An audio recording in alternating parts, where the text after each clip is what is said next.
Ang lamig ng marmol na sahig ay tila gumapang mula sa mga paa ni Amara patungo sa kanyang gulugod.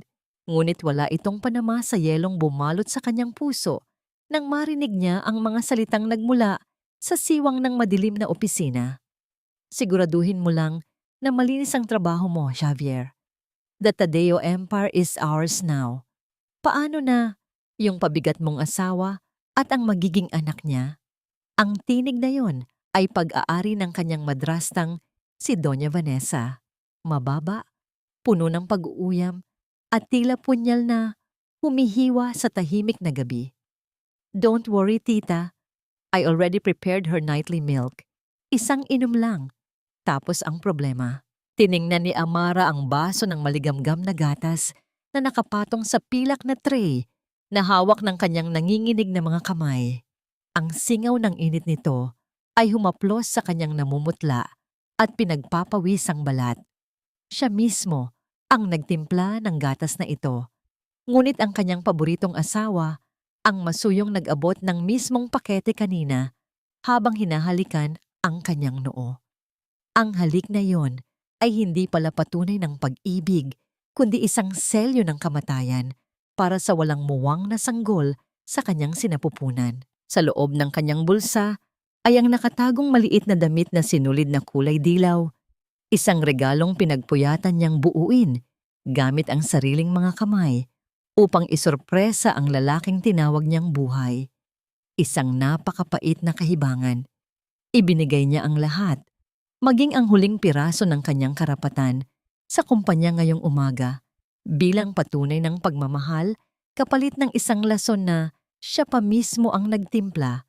Ang makapal na pintuan na gawa sa mahogany ay tuluyang bumukas. Iniluwan nito ang bulto ni Javier. Walang bakas ng pagkagulat sa mga mata ng lalaki nang magtama ang kanilang paningin. Sa halip na matakot na nahuli siya sa kanyang kasamaan, umusbong ang isang nakapangingilabot at malamig ng ngiti sa kanyang mga labi. "O, nandyan ka pala, Hon. You're just in time. Akala ko ba papahinga ka na? Bakit ikaw pa ang nagdala niyan?" Ang kanyang boses ay malambing, puno ng huwad na pag-aalala, habang ang mga mata nito ay matalim na nakatitig sa basong naglalaman ng kapahamakan. "Javier, bakit?" Ang tinig ni Amara ay basag. Halos hindi makatawid sa kanyang nanunuyong lalamunan. "Ibinigay ko na sa iyo ang lahat. I signed the shares to you today. Para sa pamilya natin." Ngumisi si Doña Vanessa mula sa likuran ni Javier. Pinagsalikop ang mga braso na animoy nanunood ng isang nakakaaliw na teatro. "Pamilya? You're so naive, Amara. Wala kang pamilya. Ang tingin mo ba talaga, mamahalin ka ng isang tulad niya kung wala ang kayamanan ng mga Tadeo?" Lumapit si Javier. Ang halimuyak ng kanyang mamahaling pabango na noon ay paboritong kanlungan ni Amara ay tila naging amoy ng nabubulok na laman at kasakiman. Kinuha ng lalaki ang baso mula sa tray. Ang init ng lalagyan ay napalitan ng malamig at mahigpit na paghawak ni Javier sa batok ng kanyang asawa. Ikinukulong siya sa isang posisyong hindi siya makakatakas. "Relax lang, Amara. You're just stressed. Buntis ka kasi kaya nag-i-imagine ka ng kung ano-ano. Uminom ka na ng gatas mo para makapagpahinga na kayo ng baby na Ang pagdidiin nito sa salitang sanggol ay isang panunuya na unti-unting ibinabaon sa tiyan ni Amra. Pilit niyang inilayo ang kanyang mukha, ngunit ang lakas ng lalaki ay hindi niya kayang pantayan. Ipinilit ni Javier ang gilid ng kristal sa kanyang mga labi. Idinidiin iyon hanggang sa dumaloy ang mapait at nakakapasong likido pababa sa kanyang lalamunan. Ang pakiramdam ng pagkabigo at labis na kahihiyan ay nilamon ang kanyang buong pagkatao. Ganito na lang ba ang halaga ko? Isang katanungang nagpunit sa kanyang kaluluwa habang ang sariling pamilya ay nakamasid sa kanyang unti-unting pagkawala ng dangal. Binitiwan siya ni Javier. Ang baso ay nahulog at nagkadurog-durog sa marmol na sahig, sumasalamin sa libu-libong piraso ng wasak na tiwala ng isang tapat na asawa. Walang luhang pumatak, mula sa mga mata ni Amara. Ang matinding sakit ay tila nagyelo sa kanyang mga balintataw. Pinipigilan siyang umiyak sa harap ng mga demonyong ito. Ngunit isang matalim na hapdi ang biglang gumuhit sa kanyang ibabang tiyan. Tila may mga kamay na malulupit na pilit umaagaw sa kaisa-isang natitirang kayamanan ng kanyang buhay. Napaluhod siya, hindi dahil sa pagsuko, kundi dahil sa kawalan ng kakayahang tumayo. Sa kanyang pagbagsak, nahulog mula sa kanyang bulsa ang hinabing damit na dilaw na para sana sa kanyang anak. Unti-unting kumalat ang isang mainit at malapot na likido sa malamig na sahig. Tahimik na ginagapang at binabago ang kulay ng malinis na sinulid patungo sa isang malagim na pula. Tiningnan siya ni Javier mula sa itaas. Ang mukha ay walang anumang bahid ng pagsisisi o awa. Call the ambulance. Tita, utos nito ng walang pakialam. Sabihin mo na stress ang asawa ko kaya siya nakunan. Be quick. We have a press conference tomorrow. Ang paningin ni Amara ay unti-unting binalot ng makapal na kadiliman, habang ang lamig ng sahig ay inaagaw ang natitira niyang hininga. Ang huling nakita ng kanyang mga naghihingalong mata, bago siya tuluyang lamunin ng kawalan, ay ang makintab na itim na sapatos ni Javier na walang pusong humakbang patawid sa mismong dugo ng kanilang anak. Palayo sa kanya, at palayo sa buhay na minsang inakala niyang isang paraiso. Ang amoy ng matapang na kemikal at malinis na telang puti ang unang sumalubong sa nagbabalik na kamalayan ni Amara. Kada bawat pagmulat ng kanyang mga mata, ang nakasisilaw na liwanag mula sa kisame ng ospital ay tila mga karayom na tumutusok sa kanyang paningin. Wala siyang maramdamang bigat sa kanyang katawan, kundi isang hungkag at malamig na puwang sa kanyang sinapupunan na tila isang madilim na bangin na humigop sa lahat ng kanyang pag-asa. Ang mahinang pagkutitap ng ilaw mula sa makina sa tabi ng kanyang kama ay naghuhudyat ng bawat tibok ng kanyang pusong tila pagod na sa paglaban. Sa tabi ng kanyang kama, nakaupo ang lalaking dahilan ng kanyang paghihinagpis. Si Javier, suot ang kanyang malinis na polo at may mga matang tila namumugto sa puyat, ay agad humawak sa kamay ni Amara nang mapansin nitong gising na siya. Thank God, gising ka na, Hon. You gave us such a scare. Malambing na wika ni Javier, ngunit ang init ng kanyang palad ay tila naging kuryenteng naghatid ng kilabot sa balat ni Amara. Hindi makapagsalita si Amara. Ang kanyang lalamunan ay tuyot na tila lupang hindi nadilig ng ilang dekada. Sinubukan niyang bawiin ang kanyang kamay, ngunit lalong hinalikan ni Javier ang kanyang mga daliri habang may mga luhang pilit na kumakawala sa mga mata nito. The doctor said you lost the baby, Amara. Sobrang hina raw ng katawan mo. I told you many times to stop working, di ba? Sabi ko sa'yo, let me handle the business. Pero pinilit mo pa ring magpakahiro sa kumpanya. Look what happened to our child because of your stubbornness. Bulong ni Javier. Ang boses ay puno ng pait na tila siya ang tunay na biktima. Ang bawat salita ay parang sampal na paulit-ulit na bumabaon sa pagkatao ni Amara. Ang sining ng pagbaligtad sa katotohanan ay perpektong nagagawa ni Javier sa harap ng mga nurse na labas-pasok sa silid. Nakikita ni Amara ang awa sa mga mata ng mga tauhan ng ospital. Narito ang isang pagsasali ng iyong pangungusap. Isang tanong na nagdulot ng matinding pasakit sa kanyang kaluluwa. Habang ang kanyang pamilya ay nakatanaw, hindi makapaniwala sa kanyang unti-unting pagkawala ng dangal. Sana ay tumugma ito sa iyong ibig iparating. Kung may gusto ka pang baguhin o dagdagan, sabihan mo lang ako ang kahihiyang maidudulot ng isang iskandalo sa matanda. At may sakit niyang ama, ang pinakamalakas na alas ng kanyang asawa. Bumukas ang pinto at pumasok si Doña Vanessa. May dalang basket ng prutas at isang mangkok ng mainit na soup.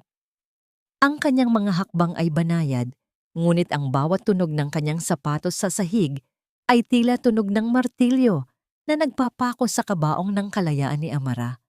Amara Hija, Kumain ka muna. I personally made this for you. Wika ni Vanessa habang marahang hinahaplos ang buhok ni Amara. Ang hipo ng kanyang mga daliri ay tila gumagapang na uod sa balat ng biktima. Umupo si Vanessa sa gilid ng kama at dahan-dahang inilapit ang kutsara sa labi ni Amara. Habang nakatalikod ang nurse, inilapit ni Vanessa ang kanyang mukha at bumulong sa isang tonong puno ng lason at tagumpay. Masanay ka na sa lasa ng pagkatalo, Amara. This is just the beginning. Your father is getting old and your throne is already cold. Huwag mo nang tangkaing lumaban. Dahil sa dulo, ikaw lang ang lalabas na baliw at mamamatay Tumingin si Amara sa mangkok ng soup na umuusok pa. Ang bawat butil ng sangkap na naroon ay tila mga mata ng kanyang hindi na isilang na sanggol na nagtatanong kung bakit hinayaan niyang mangyari ito. Ang kanyang katawan ay nanginginig, hindi dahil sa lamig ng aircon, kundi dahil sa naglalagablab na puot na unti-unting nanunuot sa kanyang mga buto. Tumingala si Amara sa kanyang madrata at sa kanyang asawa. Sa gitna ng kanyang labis na pagdurusa, may isang maliit na bahagi ng kanyang kaluluwa ang nagsimulang tumigas na tila bakal. Hindi siya iiyak. Hindi muna ngayon. Is the soup good, Hon? Tanong ni Javier habang nakangiti ng buong tamis. Tumingin si Amara sa bintana kung saan unti-unti nang naglalaho ang huling sinag ng araw.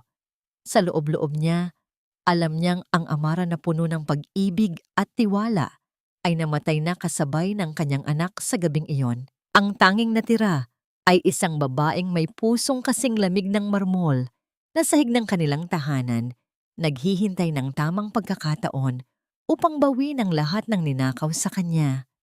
Ganito na lang ba ang itatagal ng aking pananahimik habang ang mga pumatay sa aking anak ay malayang humihinga sa aking tabi? Ang bawat pag-ikot ng gulong ng sasakyan ay tila pagpunit sa huling hibla ng dangal na natitira kay Amara. Sa labas ng bintana, ang mga matatayog na gusali ng Makati na simbolo ng kanyang kapangyarihan ay unti-unting napalitan ng mga tuyot na damo at madidilim na eskinita ng isang liblib na bayan sa labas ng syudad. Ang kanyang mga kamay, na dati ay pinalalamutian ng mga mamahaling hiyas, ngayon ay nakapatong sa kanyang kandungan, nanginginig, at tila naghahanap ng init na hindi na maibibigay ng suot niyang manipis na kardigan. Huminto ang sasakyan sa harap ng isang luma at tila inabando ng bahay na gawa sa kahoy at semento po. Ang pintura nito ay nagbabalat na gaya ng isang sugat na hindi kailanman gumaling. At ang amoy ng basang lupa at amag ay agad sumalubong sa kanyang pangamoy nang buksan ni Javier ang pinto. Hon, this is for your own good, sabi ng doktor. Kailangan mo ng katahimikan para makarecover ang isip mo. Masyado kang na-trauma sa nangyari sa baby natin. Wika ni Javier habang inilalapag ang kanyang maliit na maleta sa maalikabok na sahig. Ang kanyang boses ay puno ng tamis, ngunit ang kanyang mga mata ay walang ibang ipinapahiwatig, kundi ang pagmamadaling iwan siya sa gitna ng kawalan.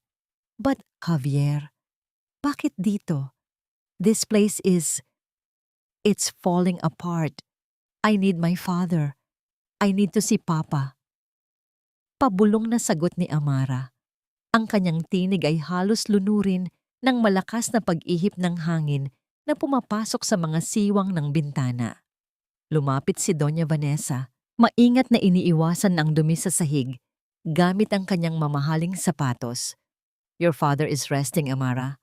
Ayaw nating bigla siyang atakihin sa puso kapag nakita kanyang ganito ka-unstable, di ba?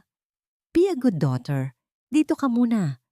We already cut off your cards and phones so you won't be distracted by social media and the press. Magmuni-muni ka. Ang tunog ng pagsara ng pinto ng sasakyan ay umalingaw-ngaw sa paligid. Hudyat ng tuluyang paglayo ng kanyang tanging koneksyon sa mundo. Naiwan si Amara sa gitna ng sala, napapaligiran ng mga anino at alikabok. Ang katahimikan sa loob ng bahay ay tila isang mabigat na kumot na sumasakal sa kanya. Gabi na nang maramdaman ni Amara ang matinding gutom. Tinungo niya ang kusina at nakakita ng isang mangkok ng kanin na tila kanina pa lumamig. Wala siyang ibang pagpipilian. Sa bawat subo niya ng matigas at malamig na kanin, ang mga luha niya ay kusang pumatak, humahalo sa kanyang pagkain. Ang asin ng kanyang pighati ang nagsilbing tanging lasa ng kanyang hapunan. Ganito na lang ba ang halaga ng isang Amara, Tadeo? Isang reyna na itinapon sa basura matapos nakawan ng korona at anak? Dinala siya ng kanyang mga paa sa isang maliit na silid sa likod ng bahay. Habang naglalakad, naramdaman niya ang isang bahagi ng sahig na tila hindi pantay. Sa bawat apak niya, ang kahoy ay naglalabas ng tunog ng pagprotesta. Tila may gustong sabihin sa kanya. Lumuhod si Amara. Ang kanyang mga tuhod ay namuti sa diin ng pagkakaumbok ng kahoy. Gamit ang kanyang mga kuko na dati ay maingat na inaalagaan, pilit niyang tinalupan ang gilid ng gulanit na vinyl floor. Sa ilalim ng isang maluwag na piraso ng kahoy, may isang madilim na puwang. Isang lumang sobrang kulay kape ang nakatago doon, balot ng makapal na agiw at alikabok.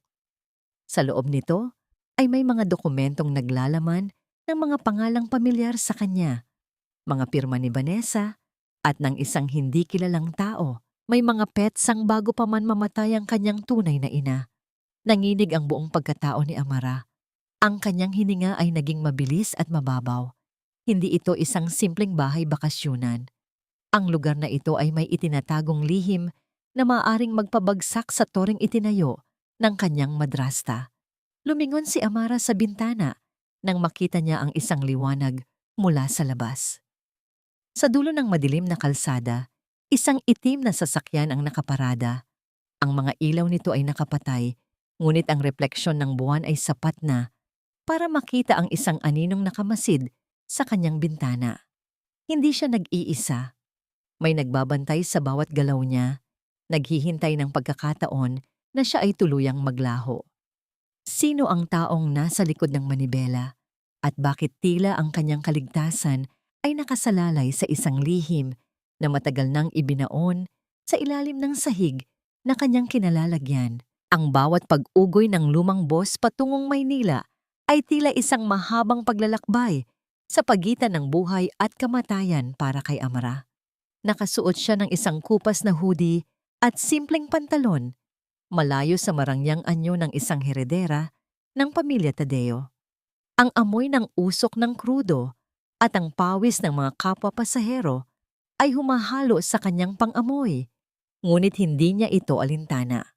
Ang kanyang isip ay nakatuon lamang sa sobrang nakatago sa kanyang dibdib, ang ebidensyang maaari niyang gamitin upang mabawi ang kanyang buhay. Pagbaba niya sa madilim na terminal sa Cubao, ang ingay ng syudad ay tila isang malupit na musika na nagpapaalala sa kanya na siya ay isa ng estranghero sa sarili niyang mundo. Sa bawat aninong dumadaan, ang puso ni Amara ay tumitibok ng mabilis, tila isang ibong nagpupumiglas sa loob ng hawla. Natatakot siya na baka sa isang kisap mata ay lumitaw ang mga tauhan ni Javier upang ibalik siya sa kanyang bilangguan. Habang naglalakad siya sa gilid ng kalsada, nakita niya sa isang malaking digital billboard ang mukha ni Javier. Mukhang malungkot ang lalaki, may hawak na bulaklak sa harap ng isang puntod na may pangalan ng kanilang anak. Ang kaplastikan nito ay nagdulot ng panunuyot sa lalamunan ni Amara. Isang matinding pagnanais na sumigaw ang gumapang sa kanyang dibdib, ngunit mas nanaig ang takot nang mapansin niya ang isang itim na van na dahan-dahang bumabagtas sa kanyang tabi. Mabilis siyang lumiko sa isang makitid at madilim na eskinita. Ang amoy ng basura at basang semento ay tila naging kakampi niya sa pagtatago. Naririnig niya ang mga yabag ng mabibigat na sapatos sa likuran niya, ang tunog ng paghampas ng goma sa semento na tila papalapit ng papalapit. Ang bawat hininga niya ay nagiging masakit. Ang kanyang tuhod ay nagsisimulang manginig sa labis na pagod at kaba. Biglang may isang malakas at matigas na bisig ang humila sa kanya patungo sa isang mas madilim na sulok. Isang malaking kamay ang tumakip sa kanyang bibig, pinipigilan ang anumang tunog na balak niyang ilabas. Nanigas ang buong katawan ni Amara. Ang kanyang mga mata ay nanlaki sa sindak. Shh! Huwag kang maingay. It's me, Ramiro. Bulong ng isang baritonong boses na may kasamang init na dumaan sa kanyang pandinig. Nang dahan-dahang bitawan ng lalaki ang kanyang bibig, humarap si Amara at nakita ang matatalim, ngunit kalmadong mga mata ni Ramiro Castillo.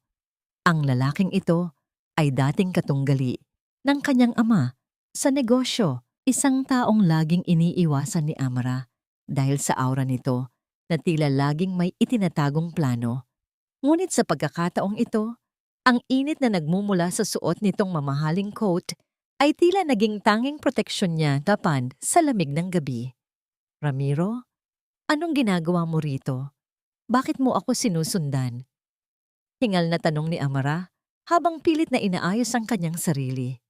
I'm not following you, Amara. I'm saving you. Javier's men are everywhere. Kung hindi ako dumating, baka nasa ilalim ka na uli ng kontrol nila. Seryosong sagot ni Ramiro. Ang kanyang boses ay walang halong biro at ang paraan ng kanyang pagtitig ay tila binabasa ang bawat sugat sa kaluluwa ng babae. Hinubad ni Ramiro ang kanyang coat at isinuot ito sa nanginginig na balikat ni Amara. Ang amoy ng sandalwood at bagong linis na tela ay tila isang mabisang gamot na nagpatahimik sa nagwawala niyang sistema. Hindi gaya ng amoy ni Javier na puno ng panlilinlang, ang presensya ni Ramiro ay tila isang matibay na pader na handang humarang sa anumang panganib. Bakit mo ito ginagawa? You hate the Tadeos, pabulong na tanong ni Amara. Ang kanyang mga mata ay nagsisimula nang mangilid ang luha dahil sa hindi inaasahang pagkalinga. I don't hate you, Amara. At mas lalong hindi ko matatagalan na makita ang isang hayop na tulad ni Javier na tinatapak-tapakan ang dangal ng isang babae. Sagot ni Ramiro habang dahan-dahang inilalabas ang isang maliit na bagay mula sa kanyang bulsa. Iniabot niya kay Amara ang isang makintab at bagong telepono. Ang malamig na screen nito ay biglang nagliwanag ng pindutin ni Ramiro ang isang button. Isang mensahe ang nakabukas at ang mga salitang naroon ay naging dahilan upang manghina ang mga binti ni Amara. Your father is alive, Amara. He's hiding, waiting for the right moment. At eto ang mensahe niya para sa'yo. Binasa ni Amara ang maikling sulat sa screen. My dearest Amara, be brave. The Tadeo blood is not meant to be spilled in silence. Wait for my signal. Ang mga luhang kanina pa pinipigilan ni Amara ay tuluyan ng pumatak, dumaan sa kanyang pisngi at pumatak sa coat ni Ramiro. Ang pag-asang inakala niyang patay na ay tila muling nabuhay, naglalagablab na tila isang maliit na mitya sa gitna ng bagyo. Stay with me, Amara. I have a safe house. Doon tayo magpaplano. Muling wika ni Ramiro, ang kanyang kamay ay marahang humawak sa siko ni Amara upang alalayan itong tumayo. Habang naglalakad sila palabas ng eskinita, ang katanungan sa isip ni Amara ay hindi na tungkol sa kanyang kaligtasan, kundi sa tunay na motibo ng lalaking kasama niya. Maaari ba niyang pagkatiwalaan ang isang dating kaaway sa panahong ang sarili niyang asawa ang nagtangka sa kanyang buhay? O ang pagtulong na ito ni Ramiro ay isa lamang panibagong uri ng gapos na mas mahirap takasan? Ang hangin sa loob ng abandonadong bodega ay mabigat. Amoy kinalawang na bakal at lumang kahoy na tila ilang dekada nang hindi nasisikatan ng araw. Sa bawat hakbang ni Amara kasunod ni Ramiro, ang kanyang mga paa ay lumilikha ng maliliit na usok ng alikabok na sumasayaw sa ilalim ng iisang bumbilyang nagbibigay ng madilim na liwanag. Ang katahimikan sa paligid ay nakabubingi, tila ang buong mundo ay naghihintay sa isang malaking revelasyon. Sa dulo ng bodega, sa likod ng mga nagtataasang kahon, isang anino ang dahan-dahang gumalaw. Isang matandang lalaki ang nakaupo sa isang silyang kahoy, ang kanyang katawan ay tila naging mas maliit at mas marupok kaysa sa huling pagkakaalala ni Amara. Nang humarap ang lalaki, ang puso ni Amara ay tila huminto sa pagtibok. Papa? Ang tawag ni Amara ay isang mahinang nanginginig na tinig, puno ng kawalang paniwala at nag-uumapaw na pangungulila. Ang mga mata ni Don Augusto, na dati ay puno ng awtoridad at ningning, ngayon ay malungkot at tila may mga luhang hindi na kayang pumatak. Ang kanyang buhok ay naging puti na gaya ng abo at ang kanyang mga kamay ay nanginginig habang pilit na inaabot ang kanyang nag-iisang anak. Amara, anak ko, patawarin mo ako. Pabulong na sagot ni Augusto. Ang kanyang boses ay tila isang tuyot na dahon na tinatangay ng hangin, basag at puno ng pagsisisi. Mabilis na lumapit si Amara at lumuhod.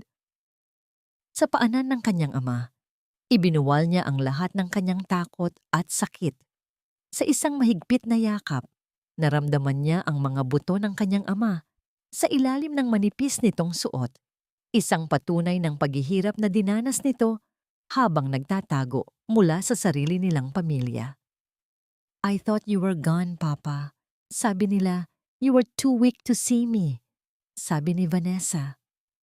Hindi na naituloy ni Amara ang kanyang sasabihin dahil sa mga hikbi na tila mga alon na humahampas sa kanyang dibdib. I know, anak. I was blind for too long. Wika ni Augusto habang hinahaplos ang buhok ng anak. Vanessa manipulated everything. Every doctor, every report. She made me believe that you were the one who wanted to distance yourself from me. Pinagtaksilan tayo ng mga taong pinagkatiwalaan natin. Tumayo si Ramiro sa malayo. Ang kanyang mukha ay seryoso habang nakabantay sa pintuan, ngunit ang kanyang mga mata ay nagpapakita ng isang bihirang lambot para sa mag-ama. Ang tensyon sa loob ng silid ay napalitan ng isang mainit na bugso ng katotohanan. Napagtanto nila na si Vanessa ay isang dambuhalang gagamba na matagal nang naghabi ng sapot ng kasinungalingan upang sakalin ang pamilya. Tadeo mula sa loob. Dahan-dahang kumalas si Augusto sa yakap at may kinuha sa isang maliit na supot sa tabi ng kanyang silya. Inilabas niya ang isang pares ng mga sapatos na balat na kulay itim. Ang mga sapatos na suot ni Amara noong huli silang maging masaya bago ang lahat ng trahedya. Ito ang mga sapatos na itinapon ni Javier sa basurahan noong gabing ilipat siya sa liblib na bahay. Ngunit palihim na nakuha ni Augusto sa tulong ni Ramiro. Your dignity was never lost, Amara. Dinala ko ito dahil gusto kong malaman mo na ang isang Tadeo ay hinding-hindi luluhod sa harap ng mga magnanakaw, sabi ni Augusto. Sa kabila ng panghihina, dahan-dahang yumuko ang matanda upang siya mismo ang magsuot ng sapatos sa mga paa ng anak. Ang bawat pagkilos ni Augusto ay tila isang sagradong rito ng pagbabalik ng kapangyarihan. Habang isinusuot ang sapatos, naramdaman ni Amara ang pagdaloy ng isang bagong lakas sa kanyang mga binti. Hindi na siya ang biktima na nanginginig sa takot. Siya na muli ang heredera na handang bawiin ang kanyang kaharian. We will take everything back, Papa. We will make them pay for my child, for your health, and for the years they stole from us. Mariing wika ni Amara. Ang kanyang mga mata ay nag-aapoy na sa determinasyon. Naglabas si Augusto ng isang maliit na notebook na naglalaman ng mga pangalan ng mga kasabwat ni Vanessa sa kumpanya. Ngunit habang itinuturo niya ang mga detalye, ang kanyang muka ay biglang namutla. Ang kanyang mga labi ay naging kulay asul at ang kanyang kamay na humahawak sa ballpen ay biglang bumitaw, lumikha ng tunog ng pagbagsak ng plastik sa semento. Papa? Papa? What's wrong? Tanong ni Amara. Ang kanyang boses ay muling binalot ng takot. Hindi nakasagot si Augusto. Ang kanyang mga mata ay tumirik at ang kanyang kamay ay mahigpit na kumapit sa kanyang dibdib. Tila may isang hindi nakikitang kamay na pumipiga sa kanyang puso. Ang kanyang paghinga ay naging mabilis at mababaw parang isang isda na inalis sa tubig. Ramiro, tulong, Papa! Sigaw ni Amara habang pilit na inaalalayan ang kanyang ama na nagsisimula ng mabuwal mula sa silya. Mabilis na lumapit si Ramiro, ngunit ang katawan ni Augusto ay tuluyan ng nanigas bago pa ito tuluyang bumagsak sa sahig. Ang katahimikan ng bodega ay napalitan ng matitinding hininga ni Amara at ang malamig na pawis na gumugulong sa noo ng kanyang ama. Ang plano ng paghihiganti ay tila biglang nanganib na maging isang panibagong lamay. Habang nakahiga si Augusto sa maalikabok na sahig, ang huling bagay na nakita ni Amara ay ang mga mata ng kanyang ama na tila nagpapaalam, habang ang buhay ay unti-unting kumakawala sa matandang katawan nito sa gitna ng kanilang muling pagkikita. Ang marangyang mansyon ng mga Tadeo ay tila isang dambuhalang rebulto ng kasinungalingan na nakatayo sa ilalim ng malamig na liwanag ng buwan. Para kay Amara, ang bawat hakbang pabalik sa loob ng bahay na ito ay tila pagpasok sa isang bitag na siya mismo ang nagbukas. Pagkatapos ng gabing halos bawiin ang buhay ng kanyang ama at sa tulong ni Ramiro na nagtiyak ng kaligtasan nito sa isang lihim na pasilidad, kailangang magsuot ni Amara ng isang maskara. Ang maskara ng isang talunang babae na nawala sa sariling katinuan. Sinalubong siya ni Javier sa gitna ng sala. Ang kanyang asawa ay nakaupo sa isang silyang gawa sa pelus, may hawak na baso ng alak, at ang kanyang mga mata ay nanunuri, tila naghahanap ng anumang lamat sa pagpapanggap ni Amara. Welcome home, my dear wife. Akala ko ba masaya ka na sa lumang bahay na yun? Why the sudden change of heart? May halong pangungutya na tanong ni Javier. Ang kanyang boses ay malambing, ngunit may talim ng isang kutsilyo. Yumuko si Amara. Hinayaang mahulog ang ilang hibla ng kanyang buhok upang takpan ang ningning ng puot sa kanyang mga mata. I can't stay there anymore, Javier. I keep seeing things. I keep hearing the baby crying. Please, ayoko nang mag-isa. I'm sorry for everything. You were right. Baka nga unstable lang ako. Isang tuyot na tawa ang pinakawalan ni Javier, isang tunog na walang bakas ng katuwaan kundi puro insulto. Tumayo siya at lumapit kay Amara. Hinawakan ng baba nito at inangat ng puwersahan. Good. At least you finally realized how pathetic you are without me. Pero don't think na babalik ang lahat sa dati. You are a liability now, Amara. Isang baliw na asawa na kailangang bantayan. Dinala siya ni Javier sa kusina, kung saan ang amoy ng bagong gawang kape ay humahalo sa amoy ng floor wax. Kumuha si Javier ng isang tasa at sadyang itinagilig ito sa harap ni Amara. Ang madilim at mainit na likido ay dumanak sa puting-puting marmol na sahig, bumubuo ng isang mantsa na tila isang malalim na sugat. Look at that mess. Gaya mo, kalat na dapat linisin. Kung gusto mong manatili rito, be useful. Lumuhod ka at linisin mo yan. Ngayon din, utos ni Javier, habang ang kanyang sapatos ay tinatapakan ang gilid ng natapong kape. Ang bawat selula sa katawan ni Amara ay gustong sumigaw at lumaban. Ngunit pinigil niya ang kanyang sarili. Ang hiya, na dati ay kanyang ikinamamatay ngayon, ay ginagamit niyang baluti. Dahan-dahan siyang lumuhod sa matigas at malamig na sahig. Ang kanyang mga tuhod ay naramdaman ang pait ng bawat patak ng kape habang ginagamit niya ang isang basahan upang punasan ang dumi sa paanan ng kanyang asawa. Ganito na lang ba ang halaga ko sa'yo, Javier? Pabulong niyang tanong habang ang kanyang mga kamay ay nanginginig sa pagpunas. You lost your value the moment you lost that child, Amara. Now, finish that and go to your room. Huwag kang lalabas hanggat hindi ko sinasabi. Tugon ni Javier bago ito tuluyang umalis, iniwan si Amara na nakaluhod sa gitna ng kusina. Nang sumapit ang hating gabi, nang ang buong mansyon ay binalot na ng katahimikan at ang tanging naririnig na lamang ay ang mahinang pag-ikot ng bentilasyon, dahan-dahang lumabas si Amara sa kanyang silid. Ang kanyang mga paa ay walang suot na tsinelas upang masiguradong walang anumang tunog ang malilikha sa bawat paghakbang niya sa pasilyo. Tinungo niya ang opisina ni Javier. Ang pintuan ay naglabas ng mahinang tunog ng pag-atungal ng bisagra nang dahan-dahan niya itong itulak. Sa loob, ang amoy ng tabako at mamahaling katad ay tila sumasakal sa kanya. Mabilis siyang naupo sa harap ng computer ng kanyang asawa. Ang bawat paggalaw ng kanyang mga daliri sa keyboard ay tila malalakas na tunog sa kanyang pandinig dahil sa kaba. Ang asul na liwanag mula sa monitor ay tumatama sa kanyang mukha. Nagpapakita ng isang anyo na puno ng determinasyon. Isinasaksak niya ang isang maliit na USB drive na ibinigay sa kanya ni Ramiro. Nakita niya ang mga folder na may pamagat na Project Tadeo Takeover at Vanessa's Shares. Habang isinasagawa ang pag-copy ng mga dokumento, ang progress bar sa screen ay tila gumagalaw sa bilis ng isang pagong.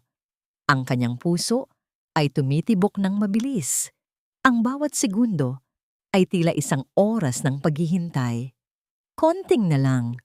Please. Bulong niya sa sarili. Ang kanyang mga mata ay pabalik-balik sa screen at sa pintuan. Biglang, ang katahimikan ng gabi ay nabasag ng tunog ng mabibigat na yabag sa labas ng pasilyo. Ang tunog ng paghampas ng takong sa sahig ay tila isang babala ng paparating na bagyo. Javier, are you still in there? I need to talk to you about the board meeting tomorrow. Ang tinig ni Doña Vanessa ay narinig na niya mula sa kabilang panig ng pinto. Ang hawakan ng pinto ay dahan-dahang gumalaw. Ang tunog ng pag-ikot ng bakal ay tila isang hatol ng kamatayan para kay Amara. Hindi pa tapos ang pag-copy ng mga file, ang screen ay nagpapakita pa rin ng 70%. Walang mapagtataguan sa loob ng opisina, kundi ang ilalim ng mesa. Ngunit ang liwanag ng monitor ay siguradong magbubuko sa kanya. Nanlamig ang buong pagkatao ni Amara habang ang pinto ay tuluyang bumubukas. Iniluluwa ang anino ng babaeng pumatay sa kanyang anak at nagnakaw ng kanyang buhay. Ang marangyang bulwagan ay puno ng halimuyak ng mamahaling pabango at sariwang liryo. Isang bango na pilit na nagtatakip sa amoy ng kasalanan at pagkabulok sa ilalim ng mga ngiti ng mga piling panauhin. Ang liwanag mula sa dambuhalang mga chandelier ay sumasalamin sa mga kristal na baso. Lumilikha ng mga anino ng ningning na tila mga bituin sa gitna ng kadiliman ng pagtataksil. Ito ang gabi ng pagdiriwang para sa pagsasanib ng mga ari-arian ng pamilya Tadeo. Isang gabing itinuturing ni Javier at Vanessa na kanilang huling tagumpay. Si Javier ay nakatayo sa gitna ng entablado. Hawak ang isang kopita ng pinakamahal na alak. Ang kanyang mukha ay puno ng pagmamalaki habang tinatanggap ang mga pagbati mula sa mga kasosyo sa negosyo. Sa kanyang tabi, si Doña Vanessa ay nagniningning sa kanyang suot na gintong bestida. Ang bawat hiya sa kanyang leeg ay tila mga mata ng isang mapanirang ahas. A toast to the future of Tadeo Javier Real Estate. Anunsyo ni Javier. Ang kanyang boses ay umumalingaw-ngaw sa buong silid sa tulong ng mga speaker na nagpapadala ng bawat titik ng kanyang kasinungalingan sa bawat sulok ng bulwagan. Ngunit bago pa man maitaas ng mga panauhin ang kanilang mga baso, ang malaking pinto sa itaas ng hagdanan ay dahan-dahang bumukas. Ang tunog ng pag-ikot ng mabigat na kahoy ay tila nagpatahimik sa buong paligid. Ang lahat ng mata ay lumingon sa itaas. At doon, sa gitna ng liwanag, ay nakatayo si Amara. Hindi siya ang Amara na inaasahan nilang makita. Hindi ang babaeng duguan, hindi ang asawang baliw, at lalong hindi ang biktimang nawalan ng pag-asa. Nakasuot siya ng isang bestidang kulay pula na kasing tindi ng dugo. Ang tela ay yumayakap sa kanyang katawan na tila isang baluti ng apoy. Ang kanyang buhok ay maayos na nakapusod. Inilalantad ang kanyang mukha na puno ng isang malamig at nakapangingilabot na kagandahan. Dahan-dahan siyang bumaba sa hagdan. Ang bawat pagtama ng kanyang takong sa marmol na sahig ay lumilikha ng isang matalim at malinaw na tunog na tila bawat hakbang ay isang hatol na papalapit sa kanyang mga kaaway.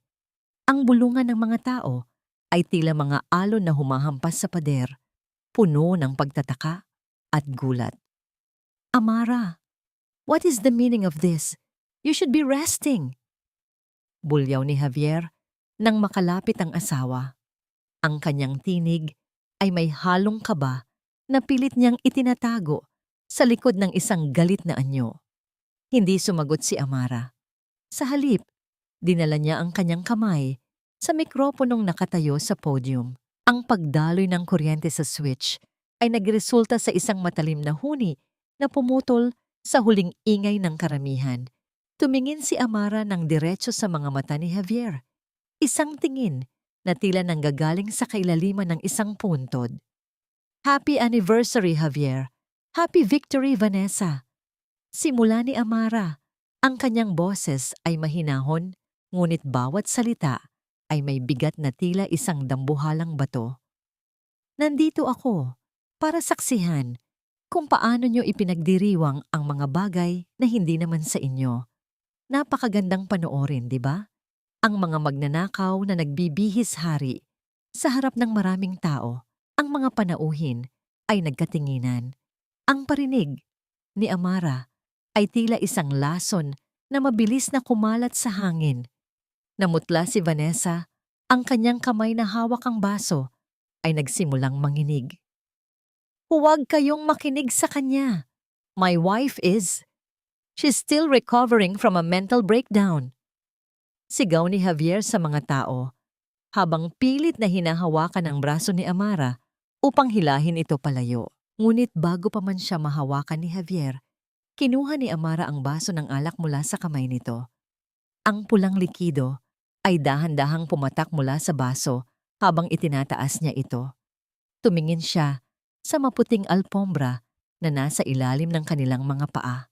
Ang pinakamahal na alpombra na iniingatan ni Vanessa. Ang alak na ito ay hindi para sa tagumpay niyo, wika ni Amara. Ang kanyang mga mata ay naging basag sa sakit, ngunit puno ng paninindigan. Ito ay para sa anak ko, para sa dugo na dumanak sa sahig ng bahay na ito dahil sa kasakiman niyo. Dahan-dahang itinagilig ni Amara ang baso. Ang pulang alak ay bumuhos sa sahig, bumabaon sa maputing balahibo ng alpombra, gaya ng sariwang dugo sa niebe. Ang tunog ng pagbuhos ng likido ay tila isang malakas na sigaw sa gitna ng katahimikan ng mga panauhin. Ang mantsa ay kumalat ng mabilis, tila isang sumpa na hindi na mabubura kailanman. Amara, stop it! You're embarrassing yourself. Bulyaw ni Javier. Ang kanyang mukha ay naging kulay lila sa tindi ng galit at kahihiyan. Ang kanyang kamay ay binuhat niya, mabilis at marahas, isang talsik ng hangin ang nalikha, habang ang kanyang palad ay papunta na sa pisngi ni Amara. Ang mga tao ay napasinghap, ang ilan ay napapikit dahil sa inaasahang sampal. Ngunit bago pa man dumapo ang palad ni Javier sa mukha ni Amara, isang malakas at matigas na kamay ang sumunggab sa kanyang pulso sa gitna ng ere. Ang tunog ng pagpigil ng buto sa buto ay tila isang babala ng isang mas malaking kapangyarihan. Lumingon si Javier at nakita ang malamig na mukha ni Ramiro Castillo. Ang mga mata ni Ramiro ay tila mga patalim na handang tumusok sa sinumang mga has na manakit sa babaeng nasa kanyang tabi. Huwag mong itutuloy ang balak mo, Javier. Dahil sa gabing ito, hindi lang ang baso ang mawawasak sa harap ng mga taong ito. Pabulong na wika ni Ramiro, ang kanyang tinig ay may lalim na tila isang babala ng paparating na dilubyo. Ang katahimikan sa bulwagan ay naging kasing bigat ng tingga. Habang nakatitig si Amara sa kanyang asawa, isang katanungan ang umalingaw-ngaw sa bawat isip ng mga nandoon. Ito na nga ba ang katapusan ng paghahari ng mga Tadeo? O simula lamang ng isang mas madugong labanan sa ilalim ng mga nagniningning na ilaw? Ang pagpiga ni Ramiro sa pulso ni Javier ay tila isang bakal na kandado na hindi matitibag habang ang buong bulwagan ay binalot ng isang nakabibinging katahimikan. Ang bawat panauhin ay tila naging mga estatwa, nakamasid sa tensyong namumuo sa pagitan ng 3 taong nasa gitna ng liwanag. Ang mukha ni Javier ay naging kulay abo sa tindi ng sakit at kahihiyan, habang si Amara naman ay nananatiling matatag. Ang kanyang mga mata ay hindi kumukurap sa gitna ng kaguluhan. Bitawan mo ako, Castillo. Wala kang karapatang makialam sa mag-asawa. Ang bulyaw ni Javier, bagaman ang kanyang boses ay nanginginig na sa kaba.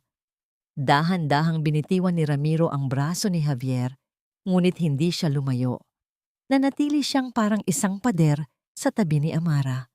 Sa sandaling iyon, ang malawak na monitor sa likod ng entablado na kanina ay nagpapakita ng logo ng kumpanya ay biglang nagliwanag ng husto. Ang puting liwanag nito ay naglaho at pinalitan ng isang madilim na video na kinuha mula sa isang nakatagong kamera. Ang buong silid ay napuno ng tunog ng mga tinig na pamilyar sa lahat. Hindi ito ang mga tinig ng pagdiriwang, kundi ang mga tinig ng kasamaan na nagpaplano sa dilim. The poison is ready, tita. Once she drinks the milk, the baby will be gone, and we can finally declare her mentally unfit. Tisaho, ang tinig ni Javier ay umalingaw sa bawat sulok, malinaw at walang bahid ng pag-aalinlangan. Make sure the documents for the transfer are signed before she passes out. I want that estate, Javier. Hindi ko hinintay ang pagkamatay ng tatay niya para lang mapunta sa kanya ang lahat. Ang sagot naman ng tinig ni Vanessa na puno ng pag-uuyam. Ang mga panauhin ay nagsimulang magbulungan. Ang tunog ng kanilang mga boses ay tila 1,000 bubuyog na nagkakagulo sa loob ng silid. Ang bawat mata ay nakatuon na ngayon kay Doña Vanessa. Ang babaeng kanina ay mukhang isang reyna ngayon ay tila isang basang sisiw. Ang kanyang makapal na make-up ay nagsimulang mabura dahil sa malamig na pawis na lumalabas sa kanyang noo, humahalo sa kanyang foundation at lumilikha ng mga guhit na tila mga uod sa kanyang pisngi. Ang amoy ng kanyang mamahaling pabango ay nalamangan na ng amoy ng malansang takot. It's a lie! Fake ang video na yan. Inimbento lang yan ni Amra. Ang tili ni Vanessa, ang kanyang matinis na boses ay pumitlag.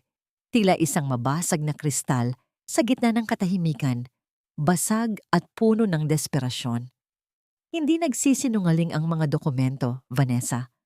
Ang mahinahong tugon ni Amara. Ang kanyang boses ay tila isang malamig na hangin na dumadaan sa bawat panauhin. Lahat ng transaksyon mo, lahat ng panunuhol sa mga doktor ni Papa, at ang bawat siyentabo na ninakaw niyo sa kumpanya, lahat ay nasa kamay na ng mga awtoridad ngayon. Biglang bumukas ang dambuhalang pinto ng bulwagan. Ang tunog ng mabibigat na yabag ng mga sapatos na gawa sa goma at katad ay mabilis na lumapit. Isang pangkat ng mga pulis na nakauniforme kasama ang ilang mga tauhan mula sa National Bureau of Investigation ang pumasok sa gitna ng karamihan. Ang kislap ng mga metal na posas sa kanilang mga baywang ay sumasalamin sa liwanag ng chandelier, isang babala ng paparating na katarungan. Vanessa Tadeo at Javier Tadeo, you are under arrest for conspiracy to commit murder, fraud, and falsification of documents. Ang mariing deklara ng opisyal. Sa gitna ng kaguluhan, si Javier ay mabilis na lumingon kay Vanessa. Ang kanyang mga mata ay puno ng pagtataksil. Ikaw ang may kasalanan nito. Sabi mo malinis ang plano. Sinira mo ang buhay ko. Ang kapal ng mukha mo, Javier. Ikaw ang pumatay sa sarili mong anak.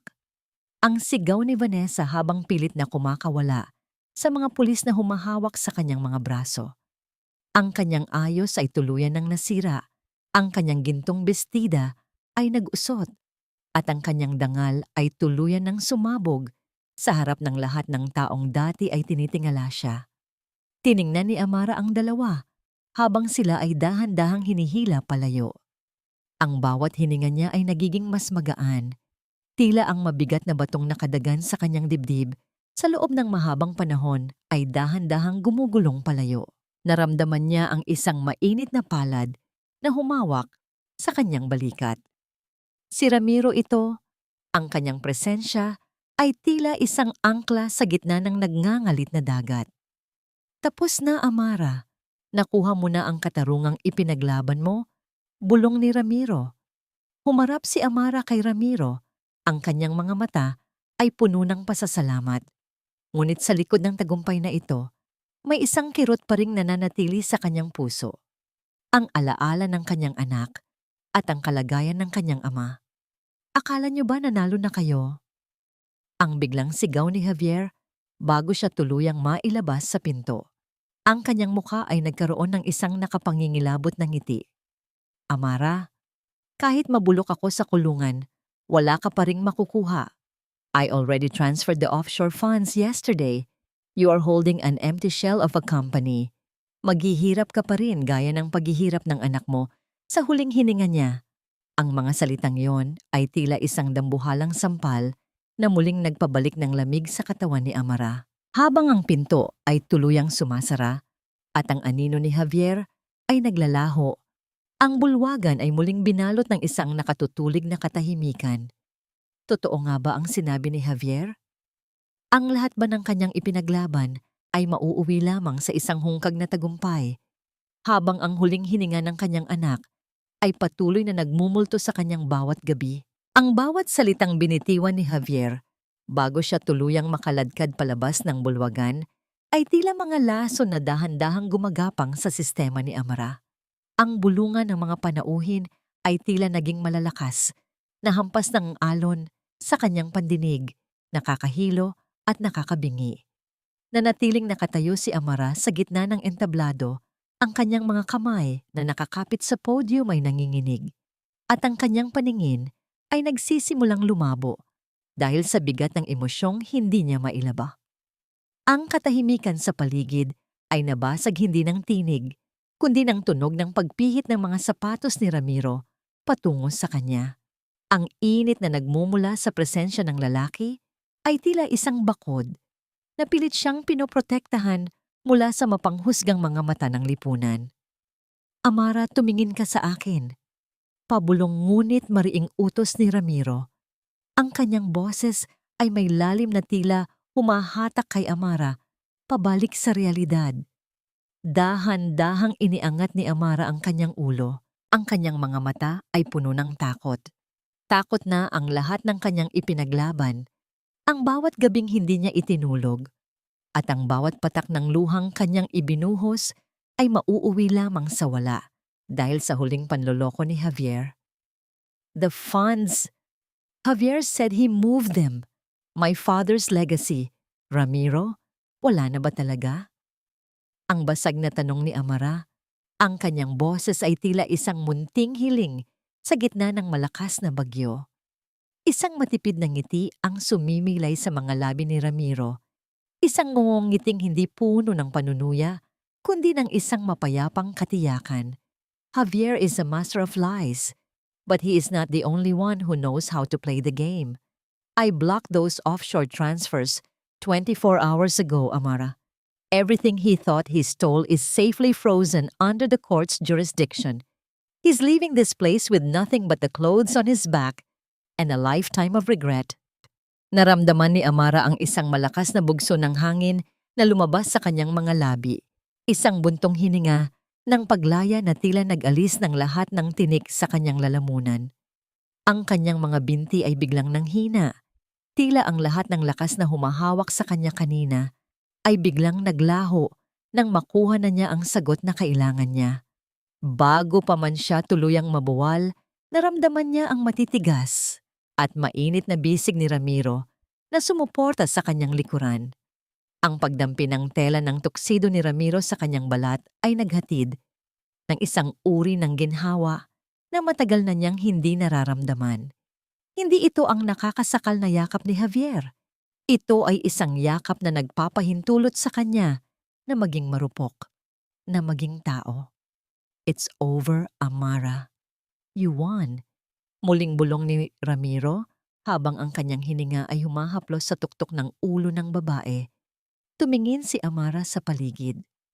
Nakita niya ang kanyang madrasta na si Vanessa, na ngayon ay nakaposas na rin at pilit na tinatakpan ng kanyang mukha mula sa mga kumikislap na ilaw ng mga kamera ng media. Ang dambuhalang monitor ay nagpapakita na ngayon ng mga dokumento ng kumpanya na muling nasa ilalim ng pangalan ni Amara Tadeo. Ang katarungan ay hindi lamang dumating, ito ay nanampal ng buong lakas sa mga taong umabuso sa kanya. Ngunit sa kabila ng kislap ng tagumpay, ang paningin ni Amara ay napunta sa kanyang sariling tiyan. Ang sakit ng pagkawala ng kanyang anak ay muling kumurot, isang hapdi na hindi kayang gamutin ng anumang halaga ng salapi o katarungan. Ang kanyang mga kamay ay marahang humaplos sa kanyang puson, isang tahimik na pakikipag-usap sa munting anghel na hindi niya nabigyan ng pagkakataong masilayan ang mundo. Para sa iyo ito, anak. Pabulong niyang wika, habang ang isang kristal na luha ay tuluyang pumatak at nabasag sa pulang tela ng kanyang bestida. Hinarap ni Amara ang mga panauhin. Wala na ang takot sa kanyang mga mata. Ang kanyang tindig ay muling naging matatag, gaya ng isang reynang muling nakuha ang kanyang trono mula sa mga abo. Sa gabing ito, hindi lang ang kumpanya ng mga Tadeo ang muling nabuhay. Anunsyo ni Amara sa buong bulwagan. Ang kanyang tinig ay umalingaw-ngaw ng may bagong awtoridad. Ang katotohanan ay hindi kailanman nabaon sa dilim. At sa bawat patak ng luha na idinulot nyo, asahan nyo ang isang dagat ng pananagutan. Habang dahan-dahang lumalakad si Amara palabas ng bulwagan, kasabay ni Ramiro, naramdaman niya ang malamig na simoy ng hangin mula sa labas. Ang bawat hakbang niya ay tila pag-iwan sa isang madilim na kabanata ng kanyang buhay. Ngunit habang papalapit sila sa sasakyang magdadala sa kanyang ama, isang itim na sobre ang iniabot ng isang tauhan sa kanya. Walang pangalan ang nagpadala, ngunit ang amoy ng sandalwood na nagmumula sa papel ay sapat na para magpabilis muli ng tibok ng kanyang puso. Binuksan niya ito at binasa ang isang linyang nakasulat sa loob. Ang katarungan ay may mukha, Amara, ngunit ang paghihiganti ay may kasunod na bayad. Sigurado ka na bang tapos na ang lahat? Huminto si Amara sa tapat ng sasakyan. Lumingon siya sa madilim na kalsada, ngunit wala siyang nakitang sinuman. Ang tagumpay ba niya ay isang ganap na paggaling? O ito ay simula lamang ng isang panibagong uri ng pagkakataon na hihingi ng mas malaking sakripisyo mula sa kanyang puso? Ang liwanag ng mga bituin at ang kislap ng mga ilaw mula sa mga gusali ng Makati ay tila isang dagat ng mga pangarap na muling nagningning sa paningin ni Amara. Mula sa malawak na terrace ng Tadeo Building, pinanood niya ang dahan-dahang paggalaw ng mga sasakyan sa ibaba, na tila mga maliliit na alitaptap sa gitna ng kadiliman.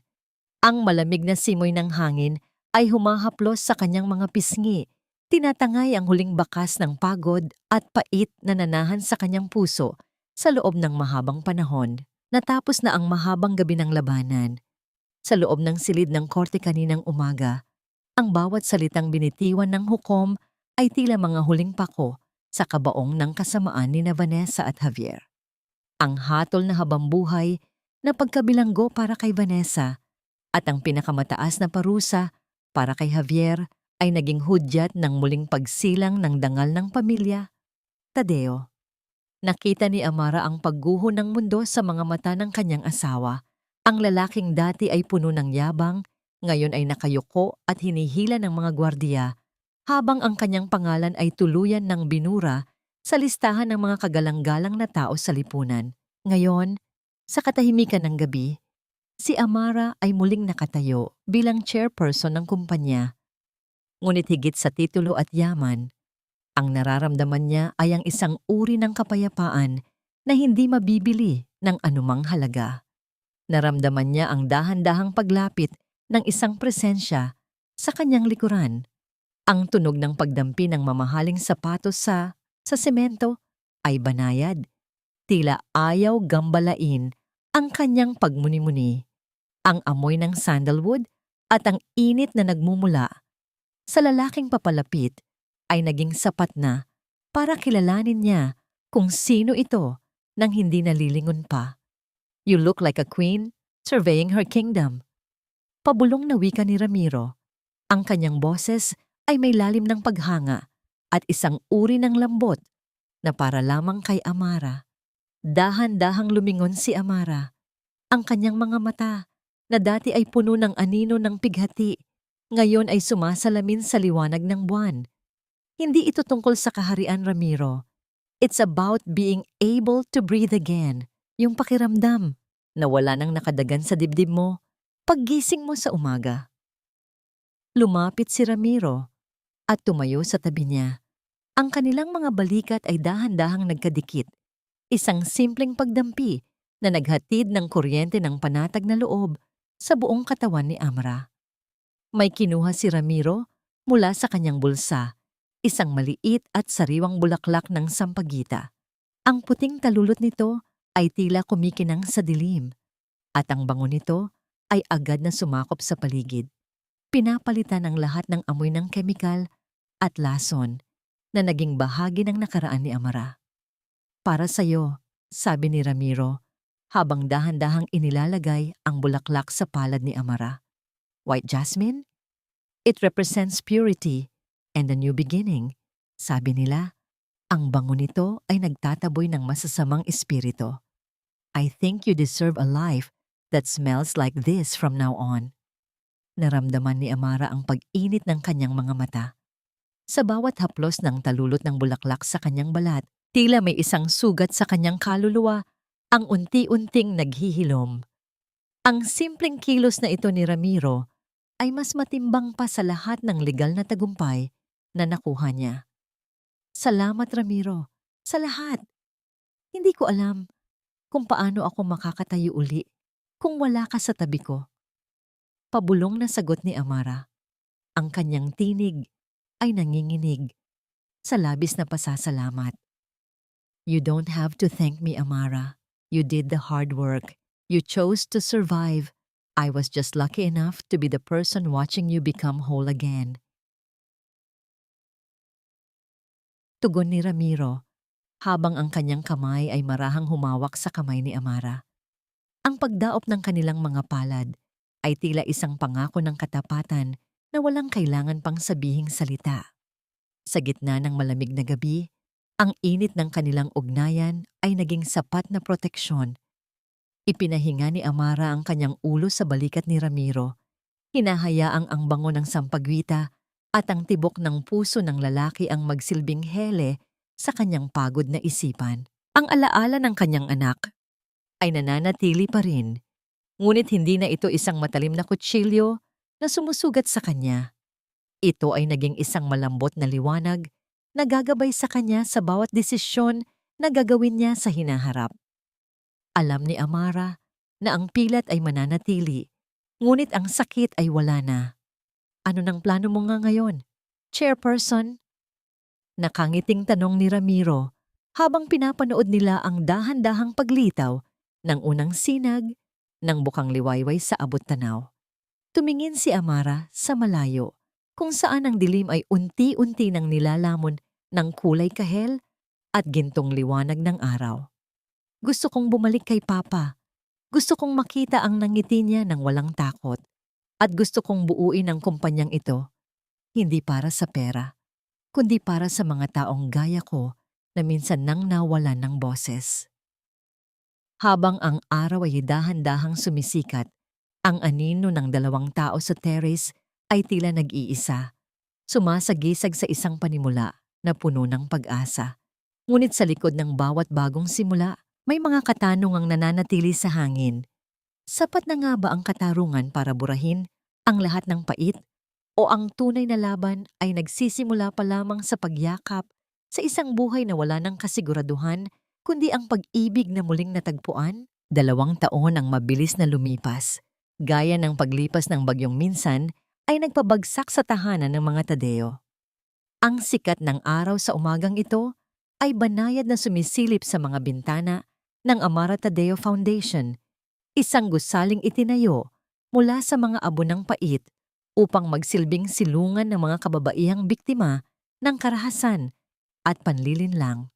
Ang amoy ng bagong luyang tsa at ang halimuyak ng mga sariwang rosas sa hardin ay humahalo sa malinis na hangin, isang bango na nagbibigay ng katiwasayan sa bawat taong pumapasok dito. Sa kabilang dako ng lungsod, sa loob ng masikip at mabahong pasilyo ng pambansang bilangguan, ang amoy ng matapang na kloro at dumi ay tila nakadikit na sa balat ni Javier. Ang lalaking dati ay kinatatakutan at pinaliligiran ng karangyaan, ngayon ay nakasuot ng kupas na kulay kahel na uniforme. Hawak niya ang isang lumang brush at timba. Dahan-dahang nililinis ang maputik na sahig ng palikuran na ginagamit ng daan-daang bilanggo. Ang bawat paghagod niya sa semento ay nagpapaalala sa kanya ng bawat kasalanang ginawa niya kay Amara. Ang kanyang mga kamay na dati ay malalambot, ngayon ay puno na ng kalyo at sugat. Wala na ang kanyang dangal, wala na ang kanyang hiya. Siya ay naging isang anino na lamang na pinandidirian maging ng kanyang mga kasama sa selda. Samantala, sa isang selda para sa mga babae, si Vanessa ay nakaupo sa sulok. Mag-isang kinakausap ang pader habang hinihimas ang kanyang leeg na wala ng suot na kahit anong hiyas. Ang kanyang balat ay naging tuyot at kulubot, tila isang lanta na dahon na nakalimutan na ng mundo. Ang bawat sulyap niya sa rehas ay isang paalaala na ang kanyang kasakiman ang mismong naging kabaong ng kanyang kalayaan. Bumalik ang paningin ni Amara sa kasalukuyan habang pinapanood niya ang kanyang ama na si Don Augusto na masayang nakikipaglaro sa isang batang nailigtas ng kanilang foundation. Ang tawa ng matanda ay tila isang musika na nagpapagaling sa bawat sugat na natamo ni Amara noong mga nakaraang taon. Naramdaman niya ang isang mainit na presensya sa kanyang tabi. Si Ramiro, suot ang kanyang simpleng polo, ay dahan-dahang humawak sa kanyang palad. "You look so peaceful today, Chairperson." Pagbibiro ni Ramiro, ngunit ang kislap sa kanyang mga mata ay puno ng paghanga. "Hindi ko na kailangan ng titulong yan, Ramiro. Mas gusto ko ang tawag nila sa akin dito, Ate Amara." Yung taong nakikinig sa kanila. Sagot ni Amara habang nakangiti ng buong tamis. Dahan-dahang inilagay ni Ramiro ang kanyang bisig sa balikat ni Amara. Inilalapit ang babae sa kanyang dibdib. Sa sandaling iyon, ang katahimikan ng hardin ay naging saksi sa isang pag-ibig na hindi itinayo sa mga material na bagay, kundi sa katapatan at pagbangon mula sa pagkawasak. Ang pagdampi ng labi ni Ramiro sa noo ni Amara ay naghatid ng isang uri ng kilig na hindi kailanman naramdaman ni Amara noong kasama niya si Javier. Isang kilig na may kasamang respeto at seguridad. Lumingon si Amara sa langit, kung saan ang isang puting ibon ay malayang lumilipad sa kaitaasan. Naisip niya ang kanyang anak at sa unang pagkakataon, ang alaala nito ay hindi na nagdulot ng hapdi, kundi ng isang mapayapang pasasalamat. Alam ni Amara na ang munting anghel ay masayang nakamasid sa kanyang bagong buhay. Ang pilat sa kanyang puso ay mananatili habang buhay, ngunit hindi na ito tanda ng kanyang pagkatalo. Ito ay nagsisilbing medalya ng kanyang katatagan. Sa ilalim ng malawak at maliwanag na asul na langit, sa wakas ay napatunayan ni Amara Tadeo na ang tunay na kapangyarihan ay hindi matatagpuan sa yaman o paghihiganti, kundi sa kakayahang magpatawad sa sarili at magmahal muli sa gitna ng mga guhong kabanata ng buhay. Ang katarungan ay ganap na, at sa bawat paghinga ni Amara, ang amoy ng bagong simula ay tila isang hele na nagpapatulog sa lahat ng multo ng kanyang nakaraan. Tugon ni Javier bago ito tuluyang umalis, iniwan si Amara na nakaluhod sa gitna ng kusina. Nang sumapit ang hating gabi, nang ang buong mansyon ay binalot na ng katahimikan at ang tanging naririnig na lamang ay ang mahinang pag-ikot ng bentilasyon, dahan-dahang lumabas si Amara sa kanyang silid. Ang kanyang mga paa ay walang suot na tsinelas upang masiguradong walang anumang tunog ang malilikha sa bawat paghakbang niya sa pasilyo. Tinungo niya ang opisina ni Javier. Ang pintuan ay naglabas ng mahinang tunog ng pag-atungal ng bisagra nang dahan-dahan niya itong itulak. Sa loob, ang amoy ng tabako at mamahaling katad ay tila sumasakal sa kanya. Mabilis siyang naupo sa harap ng computer ng kanyang asawa. Ang bawat paggalaw ng kanyang mga daliri sa keyboard ay tila malalakas na tunog sa kanyang pandinig dahil sa kaba. Ang asul na liwanag mula sa monitor ay tumatama sa kanyang mukha. Nagpapakita ng isang anyo na puno ng determinasyon. Isinasaksak niya ang isang maliit na USB drive na ibinigay sa kanya ni Ramiro. Nakita niya ang mga folder na may pamagat na Project Tadeo Takeover at Vanessa's Shares. Habang isinasagawa ang pag-copy ng mga dokumento, ang progress bar sa screen ay tila gumagalaw sa bilis ng isang pagong. Ang kanyang puso ay tumitibok ng mabilis. Ang bawat segundo ay tila isang oras ng paghihintay. Konting na lang. Please! Bulong niya sa sarili. Ang kanyang mga mata ay pabalik-balik sa screen at sa pintuan. Biglang, ang katahimikan ng gabi ay nabasag ng tunog ng mabibigat na yabag sa labas ng pasilyo. Ang tunog ng paghampas ng takong sa sahig ay tila isang babala ng paparating na bagyo. Javier, are you still in there? I need to talk to you about the board meeting tomorrow. Ang tinig ni Doña Vanessa ay narinig na niya mula sa kabilang panig ng pinto.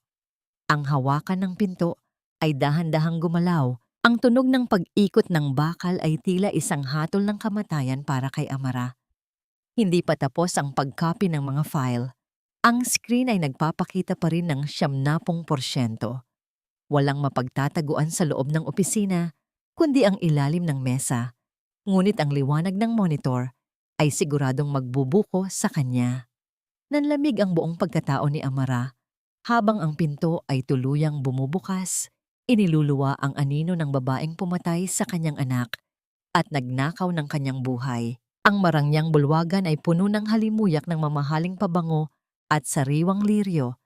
Isang bango na pilit na nagtatakip sa amoy ng kasalanan at pagkabulok sa ilalim ng mga ngiti ng mga piling panauhin. Ang liwanag mula sa dambuhalang mga chandelier ay sumasalamin sa mga kristal na baso. Lumilikha ng mga anino ng ningning na tila mga bituin sa gitna ng kadiliman ng pagtataksil. Ito ang gabi ng pagdiriwang para sa pagsasanib ng mga ari-arian ng pamilya, Tadeo. Isang gabing itinuturing ni Javier at Vanessa na kanilang huling tagumpay. Si Javier ay nakatayo sa gitna ng entablado. Hawak ang isang kopita ng pinakamahal na alak. Ang kanyang mukha ay puno ng pagmamalaki habang tinatanggap ang mga pagbati mula sa mga kasosyo sa negosyo.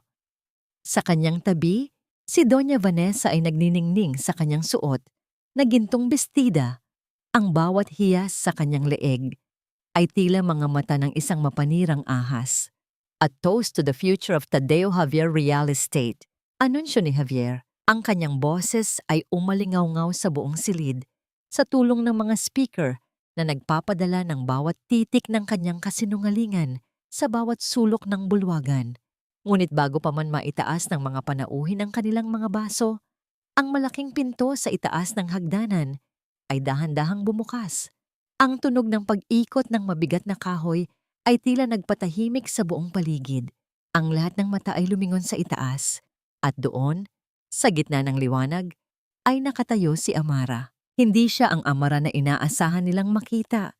Hindi ang babaeng duguan, hindi ang asawang baliw, at lalong hindi ang biktimang nawalan ng pag-asa. Nakasuot siya ng isang bestidang kulay pula na kasing tindi ng dugo. Ang tela ay yumayakap sa kanyang katawan na tila isang baluti ng apoy. Ang kanyang buhok ay maayos na nakapusod. Inilalantad ang kanyang mukha na puno ng isang malamig at nakapangingilabot na kagandahan.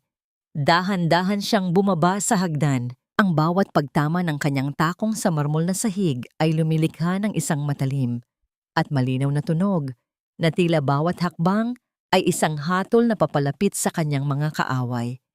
Ang bulungan ng mga tao ay tila mga alon na humahampas sa pader, puno ng pagtataka at gulat. Amara, what is the meaning of this? You should be resting. Bulyaw ni Javier nang makalapit ang asawa. Ang kanyang tinig ay may halong kaba na pilit niyang itinatago sa likod ng isang galit na anyo. Hindi sumagot si Amara. Sa halip, dinala niya ang kanyang kamay sa mikroponong nakatayo sa podium. Ang pagdaloy ng kuryente sa switch ay nagresulta sa isang matalim na huni na pumutol sa huling ingay ng karamihan. Tumingin si Amara nang diretso sa mga mata ni Javier, isang tingin na tila nanggagaling sa kailaliman ng isang puntod. Happy anniversary, Javier. Happy victory, Vanessa. Simula ni Amara, ang kanyang boses ay mahinahon, ngunit bawat salita ay may bigat na tila isang dambuhalang bato. Nandito ako para saksihan kung paano nyo ipinagdiriwang ang mga bagay na hindi naman sa inyo. Napakagandang panoorin, di ba? Ang mga magnanakaw na nagbibihis hari sa harap ng maraming tao. Ang mga panauhin ay nagkatinginan. Ang parinig ni Amara ay tila isang lason na mabilis na kumalat sa hangin. Namutla si Vanessa, ang kanyang kamay na hawak ang baso, ay nagsimulang manginig. Huwag kayong makinig sa kanya. My wife she's still recovering from a mental breakdown. Sigaw ni Javier sa mga tao, habang pilit na hinahawakan ng braso ni Amara upang hilahin ito palayo. Ngunit bago pa man siya mahawakan ni Javier, kinuha ni Amara ang baso ng alak mula sa kamay nito. Ang pulang likido ay dahan-dahang pumatak mula sa baso habang itinataas niya ito. Tumingin siya sa maputing alpombra na nasa ilalim ng kanilang mga paa, ang pinakamahal na alpombra na iniingatan ni Vanessa. Ang alak na ito ay hindi para sa tagumpay niyo. Wika ni Amara, ang kanyang mga mata ay naging basag sa sakit ngunit puno ng paninindigan. Ito ay para sa anak ko. Para sa dugo na dumanak sa sahig ng bahay na ito dahil sa kasakiman niyo. Dahan-dahang itinagilig ni Amara ang baso. Ang pulang alak ay bumuhos sa sahig, bumabaon sa maputing balahibo ng alpombra gaya ng sariwang dugo sa niyebe. Ang tunog ng pagbuhos ng likido ay tila isang malakas na sigaw sa gitna ng katahimikan ng mga panauhin. Ang mantsa ay kumalat ng mabilis, tila isang sumpa na hindi na mabubura kailanman. Amara, stop it! You're embarrassing yourself! Bulyaw ni Javier, ang kanyang muka ay naging kulay lila sa tindi ng galit at kahihiyan. Ang kanyang kamay ay binuhat niya, mabilis at marahas, isang talsik ng hangin ang nalika, habang ang kanyang palad ay papunta na sa pisngi ni Amara. Ang mga tao ay napasinghap, ang ilan ay napapikit, dahil sa inaasahang sampal. Ngunit bago pa man dumapo ang palad ni Javier sa mukha ni Amara, isang malakas at matigas na kamay ang sumunggab sa kanyang pulso sa gitna ng ere. Ang tunog ng pagpigil ng buto sa buto ay tila isang babala ng isang mas malaking kapangyarihan. Lumingon si Javier at nakita ang malamig na mukha ni Ramiro Castillo. Ang mga mata ni Ramiro ay tila mga patalim na handang tumusok sa sinumang mga has na manakit sa babaeng nasa kanyang tabi. Huwag mong itutuloy ang balak mo, Javier. Dahil sa gabing ito, hindi lang ang baso ang mawawasak sa harap ng mga taong ito, pabulong na wika ni Ramiro. Ang kanyang tinig ay may lalim na tila isang babala ng paparating na dilubyo. Ang katahimikan sa bulwagan ay naging kasing bigat ng tingga. Habang nakatitig si Amara sa kanyang asawa, isang katanungan ang umalingaw-ngaw sa bawat isip ng mga nandoon. Ito na nga ba ang katapusan ng paghahari ng mga Tadeo o simula lamang ng isang mas madugong labanan sa ilalim ng mga nagniningning na ilaw?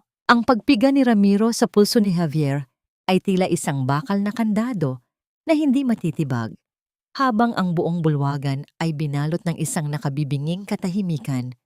Ang bawat panauhin ay tila naging mga estatwa, nakamasid sa tensyong namumuo sa pagitan ng 3 taong nasa gitna ng liwanag. Ang mukha ni Javier ay naging kulay abo sa tindi ng sakit at kahihiyan, habang si Amara naman ay nananatiling matatag. Ang kanyang mga mata ay hindi kumukurap sa gitna ng kaguluhan.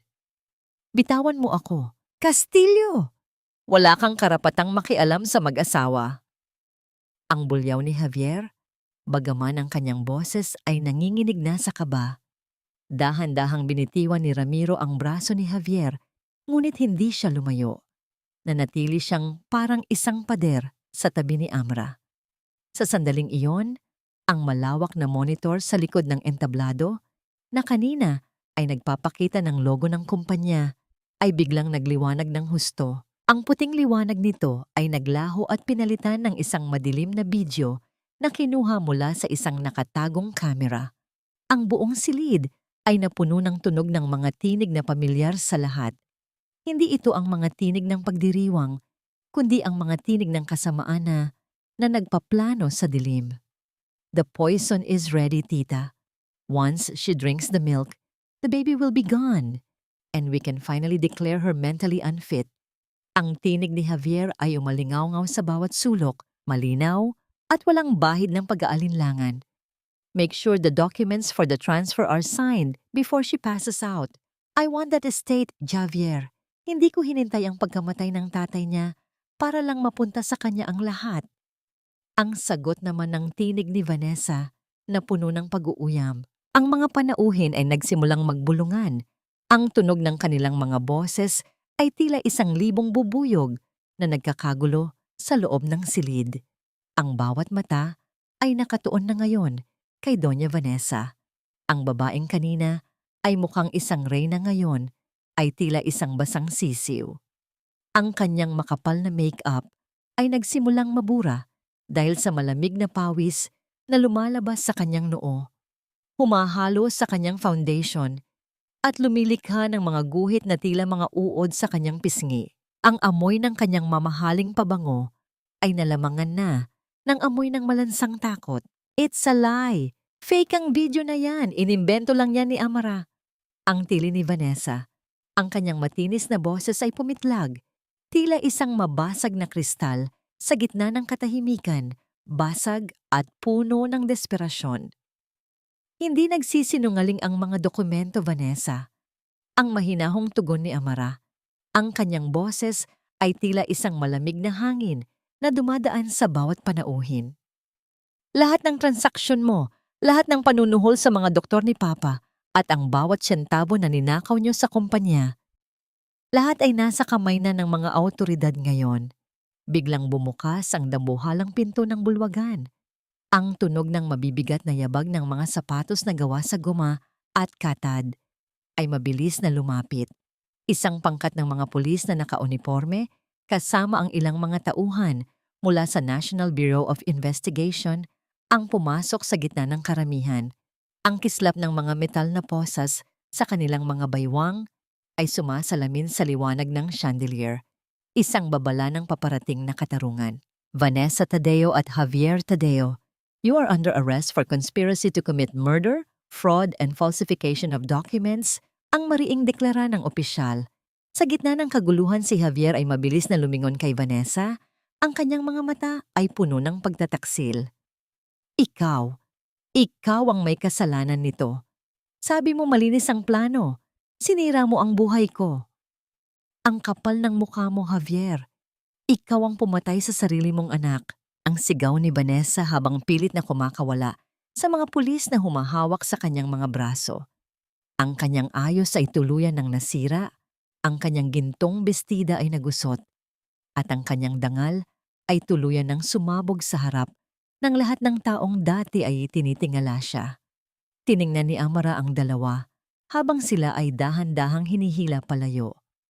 Ang bawat hininga niya ay nagiging mas magaan, tila ang mabigat na batong nakadagan sa kanyang dibdib sa loob ng mahabang panahon ay dahan-dahang gumugulong palayo. Naramdaman niya ang isang mainit na palad na humawak sa kanyang balikat. Si Ramiro ito. Ang kanyang presensya ay tila isang angkla sa gitna ng nagngangalit na dagat. Tapos na, Amara. Nakuha mo na ang katarungang ipinaglaban mo. Bulong ni Ramiro. Humarap si Amara kay Ramiro. Ang kanyang mga mata ay puno ng pasasalamat. Ngunit sa likod ng tagumpay na ito, may isang kirot pa ring nananatili sa kanyang puso. Ang alaala ng kanyang anak at ang kalagayan ng kanyang ama. Akala niyo ba nanalo na kayo? Ang biglang sigaw ni Javier bago siya tuluyang mailabas sa pinto. Ang kanyang mukha ay nagkaroon ng isang nakapangingilabot ng ngiti. Amara, kahit mabulok ako sa kulungan, wala ka pa ring makukuha. I already transferred the offshore funds yesterday. You are holding an empty shell of a company. Maghihirap ka pa rin gaya ng paghihirap ng anak mo sa huling hininga niya. Ang mga salitang iyon ay tila isang dambuhalang sampal na muling nagpabalik ng lamig sa katawan ni Amara. Habang ang pinto ay tuluyang sumasara at ang anino ni Javier ay naglalaho. Ang bulwagan ay muling binalot ng isang nakatutulig na katahimikan. Totoo nga ba ang sinabi ni Javier? Ang lahat ba ng kanyang ipinaglaban ay mauuwi lamang sa isang hungkag na tagumpay habang ang huling hininga ng kanyang anak ay patuloy na nagmumulto sa kanyang bawat gabi. Ang bawat salitang binitiwan ni Javier bago siya tuluyang makaladkad palabas ng bulwagan ay tila mga lason na dahan-dahang gumagapang sa sistema ni Amara. Ang bulungan ng mga panauhin ay tila naging malalakas na hampas ng ngalon sa kanyang pandinig, nakakahilo at nakakabingi. Nanatiling nakatayo si Amara sa gitna ng entablado. Ang kanyang mga kamay na nakakapit sa podium ay nanginginig at ang kanyang paningin ay nagsisimulang lumabo dahil sa bigat ng emosyong hindi niya mailabas. Ang katahimikan sa paligid ay nabasag hindi ng tinig, kundi ng tunog ng pagpihit ng mga sapatos ni Ramiro patungo sa kanya. Ang init na nagmumula sa presensya ng lalaki ay tila isang bakod na pilit siyang pinoprotektahan mula sa mapanghusgang mga mata ng lipunan. Amara, tumingin ka sa akin. Pabulong ngunit mariing utos ni Ramiro. Ang kanyang boses ay may lalim na tila humahatak kay Amara pabalik sa realidad. Dahan-dahang iniangat ni Amara ang kanyang ulo. Ang kanyang mga mata ay puno ng takot. Takot na ang lahat ng kanyang ipinaglaban. Ang bawat gabing hindi niya itinulog at ang bawat patak ng luhang kanyang ibinuhos ay mauuwi lamang sa wala dahil sa huling panloloko ni Javier. The funds. Javier said he moved them. My father's legacy, Ramiro. Wala na ba talaga? Ang basag na tanong ni Amara. Ang kanyang boses ay tila isang munting hiling sa gitna ng malakas na bagyo. Isang matipid na ngiti ang sumilay sa mga labi ni Ramiro. Isang ngiting hindi puno ng panunuya, kundi ng isang mapayapang katiyakan. Javier is a master of lies, but he is not the only one who knows how to play the game. I blocked those offshore transfers 24 hours ago, Amara. Everything he thought he stole is safely frozen under the court's jurisdiction. He's leaving this place with nothing but the clothes on his back and a lifetime of regret.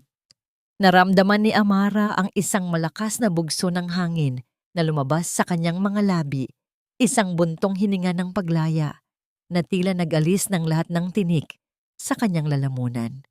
Ang kanyang mga binti ay biglang nanghina. Tila ang lahat ng lakas na humahawak sa kanya kanina ay biglang naglaho nang makuha na niya ang sagot na kailangan niya. Bago pa man siya tuluyang mabuwal, naramdaman niya ang matitigas at mainit na bisig ni Ramiro na sumuporta sa kanyang likuran. Ang pagdampi ng tela ng tuksido ni Ramiro sa kanyang balat ay naghatid ng isang uri ng ginhawa na matagal na niyang hindi nararamdaman. Hindi ito ang nakakasakal na yakap ni Javier. Ito ay isang yakap na nagpapahintulot sa kanya na maging marupok, na maging tao. It's over, Amara. You won. Muling bulong ni Ramiro habang ang kanyang hininga ay humahaplos sa tuktok ng ulo ng babae. Tumingin si Amara sa paligid. Nakita niya ang kanyang madrasta na si Vanessa na ngayon ay nakaposas na rin at pilit na tinatakpan ng kanyang mukha mula sa mga kumikislap na ilaw ng mga kamera ng media.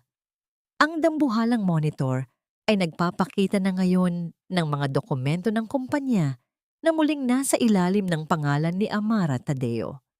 Ang katarungan ay hindi lamang dumating, ito ay nanampal ng buong lakas sa mga taong umabuso sa kanya. Ngunit sa kabila ng kislap ng tagumpay, ang paningin ni Amara ay napunta sa kanyang sariling tiyan. Ang sakit ng pagkawala ng kanyang anak ay muling kumurot. Isang hapdi na hindi kayang gamutin ng anumang halaga ng salapi o katarungan.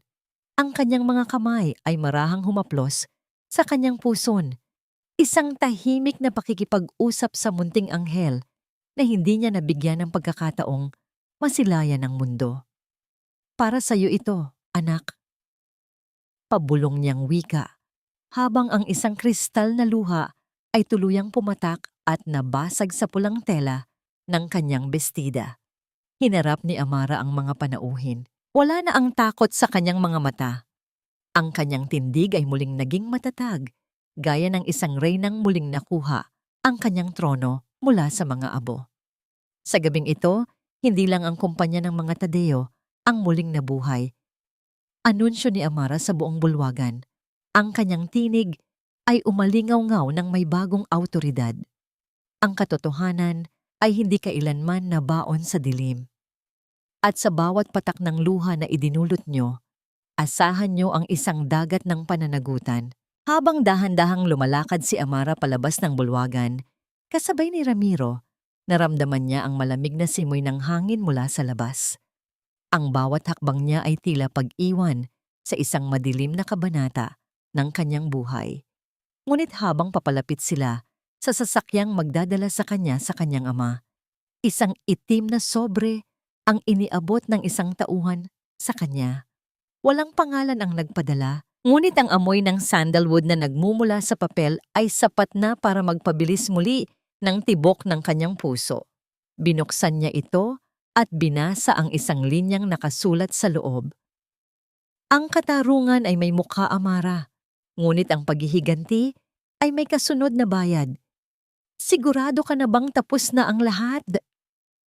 Huminto si Amara sa tapat ng sasakyan. Lumingon siya sa madilim na kalsada, ngunit wala siyang nakitang sinuman. Ang tagumpay ba niya ay isang ganap na paggaling o ito ay simula lamang ng isang panibagong uri ng pagkakataon na hihingi ng mas malaking sakripisyo mula sa kanyang puso? Ang liwanag ng mga bituin at ang kislap ng mga ilaw mula sa mga gusali ng Makati ay tila isang dagat ng mga pangarap na muling nagningning sa paningin ni Amara. Mula sa malawak na terrace ng Tadeo Building, pinanood niya ang dahan-dahang paggalaw ng mga sasakyan sa ibaba, na tila mga maliliit na alitap-tap sa gitna ng kadiliman. Ang malamig na simoy ng hangin ay humahaplos sa kanyang mga pisngi. Tinatangay ang huling bakas ng pagod at pait na nanahan sa kanyang puso sa loob ng mahabang panahon. Natapos na ang mahabang gabi ng labanan. Sa loob ng silid ng korte kaninang umaga, ang bawat salitang binitiwan ng hukom ay tila mga huling pako sa kabaong ng kasamaan ni Vanessa at Javier. Ang hatol na habambuhay na pagkabilanggo para kay Vanessa at ang pinakamataas na parusa para kay Javier ay naging hudyat ng muling pagsilang ng dangal ng pamilya Tadeo. Nakita ni Amara ang pagguho ng mundo sa mga mata ng kanyang asawa. Ang lalaking dati ay puno ng yabang, ngayon ay nakayuko at hinihila ng mga gwardiya, habang ang kanyang pangalan ay tuluyan ng binura sa listahan ng mga kagalang-galang na tao sa lipunan. Ngayon, sa katahimikan ng gabi, si Amara ay muling nakatayo bilang chairperson ng kumpanya. Ngunit higit sa titulo at yaman, ang nararamdaman niya ay ang isang uri ng kapayapaan na hindi mabibili ng anumang halaga. Naramdaman niya ang dahan-dahang paglapit ng isang presensya sa kanyang likuran. Ang tunog ng pagdampi ng mamahaling sapatos sa semento ay banayad. Tila ayaw gambalain ang kanyang pagmuni-muni. Ang amoy ng sandalwood at ang init na nagmumula sa lalaking papalapit ay naging sapat na para kilalanin niya kung sino ito nang hindi nalilingon pa. "You look like a queen surveying her kingdom," pabulong na wika ni Ramiro. Ang kanyang boses ay may lalim ng paghanga at isang uri ng lambot na para lamang kay Amara. Dahan-dahang lumingon si Amara. Ang kanyang mga mata, na dati ay puno ng anino ng pighati, ngayon ay sumasalamin sa liwanag ng buwan. Hindi ito tungkol sa kaharian, Ramiro. It's about being able to breathe again. Yung pakiramdam na wala nang nakadagan sa dibdib mo paggising mo sa umaga. Lumapit si Ramiro at tumayo sa tabi niya. Ang kanilang mga balikat ay dahan-dahang nagkadikit. Isang simpleng pagdampi na naghatid ng kuryente ng panatag na loob sa buong katawan ni Amara. May kinuha si Ramiro mula sa kanyang bulsa, isang maliit at sariwang bulaklak ng sampagita. Ang puting talulot nito ay tila kumikinang sa dilim, at ang bango nito ay agad na sumakop sa paligid. Pinapalitan ng lahat ng amoy ng chemical at lason na naging bahagi ng nakaraan ni Amara. Para sa'yo, sabi ni Ramiro habang dahan-dahang inilalagay ang bulaklak sa palad ni Amara. White jasmine? It represents purity and a new beginning, sabi nila. Ang bango nito ay nagtataboy ng masasamang espiritu. I think you deserve a life that smells like this from now on. Naramdaman ni Amara ang pag-init ng kanyang mga mata. Sa bawat haplos ng talulot ng bulaklak sa kanyang balat, tila may isang sugat sa kanyang kaluluwa, ang unti-unting naghihilom. Ang simpleng kilos na ito ni Ramiro ay mas matimbang pa sa lahat ng legal na tagumpay na nakuha niya. Salamat, Ramiro, sa lahat. Hindi ko alam kung paano ako makakatayo uli kung wala ka sa tabi ko. Pabulong na sagot ni Amara. Ang kanyang tinig ay nanginginig sa labis na pasasalamat. You don't have to thank me, Amara. You did the hard work. You chose to survive. I was just lucky enough to be the person watching you become whole again. Tugon ni Ramiro, habang ang kanyang kamay ay marahang humawak sa kamay ni Amara. Ang pagdaop ng kanilang mga palad ay tila isang pangako ng katapatan na walang kailangan pang sabihing salita. Sa gitna ng malamig na gabi, ang init ng kanilang ugnayan ay naging sapat na proteksyon. Ipinahinga ni Amara ang kanyang ulo sa balikat ni Ramiro, hinahayaang ang bango ng sampagita at ang tibok ng puso ng lalaki ang magsilbing hele sa kanyang pagod na isipan. Ang alaala ng kanyang anak ay nananatili pa rin, ngunit hindi na ito isang matalim na kutsilyo na sumusugat sa kanya. Ito ay naging isang malambot na liwanag na gagabay sa kanya sa bawat desisyon na gagawin niya sa hinaharap. Alam ni Amara na ang pilat ay mananatili, ngunit ang sakit ay wala na. Ano nang plano mo ngayon, Chairperson? Nakangiting tanong ni Ramiro habang pinapanood nila ang dahan-dahang paglitaw ng unang sinag ng bukang liwayway sa abot tanaw. Tumingin si Amara sa malayo, kung saan ang dilim ay unti-unti nang nilalamo ng kulay kahel at gintong liwanag ng araw. Gusto kong bumalik kay Papa. Gusto kong makita ang nangiti niya ng walang takot. At gusto kong buuin ang kumpanyang ito hindi para sa pera, kundi para sa mga taong gaya ko na minsan nang nawalan ng boses. Habang ang araw ay dahan-dahang sumisikat, ang anino ng dalawang tao sa terrace ay tila nag-iisa, sumasagisag sa isang panimula na puno ng pag-asa. Ngunit sa likod ng bawat bagong simula, may mga katanungang nananatili sa hangin. Sapat na nga ba ang katarungan para burahin ang lahat ng pait, o ang tunay na laban ay nagsisimula pa lamang sa pagyakap sa isang buhay na wala ng kasiguraduhan, kundi ang pag-ibig na muling natagpuan? 2 taon ang mabilis na lumipas, gaya ng paglipas ng bagyong minsan ay nagpabagsak sa tahanan ng mga Tadeo. Ang sikat ng araw sa umagang ito ay banayad na sumisilip sa mga bintana ng Amara Tadeo Foundation. Isang gusaling itinayo mula sa mga abo ng pait upang magsilbing silungan ng mga kababaihang biktima ng karahasan at panlilinlang. Ang amoy ng bagong luyang tsa at ang halimuyak ng mga sariwang rosas sa hardin ay humahalo sa malinis na hangin, isang bango na nagbibigay ng katiwasayan sa bawat taong pumapasok dito. Sa kabilang dako ng lungsod, sa loob ng masikip at mabahong pasilyo ng pambansang bilangguan, ang amoy ng matapang na kloro at dumi ay tila nakadikit na sa balat ni Javier. Ang lalaking dati ay kinatatakutan at pinaliligiran ng karangyaan, ngayon ay nakasuot ng kupas na kulay kahel na uniforme. Hawak niya ang isang lumang brush at timba. Dahan-dahang nililinis ang maputik na sahig ng palikuran na ginagamit ng daan-daang bilanggo. Ang bawat paghagod niya sa semento ay nagpapaalala sa kanya ng bawat kasalanang ginawa niya kay Amara. Ang kanyang mga kamay na dati ay malalambot, ngayon ay puno na ng kalyo at sugat. Wala na ang kanyang dangal, wala na ang kanyang hiya.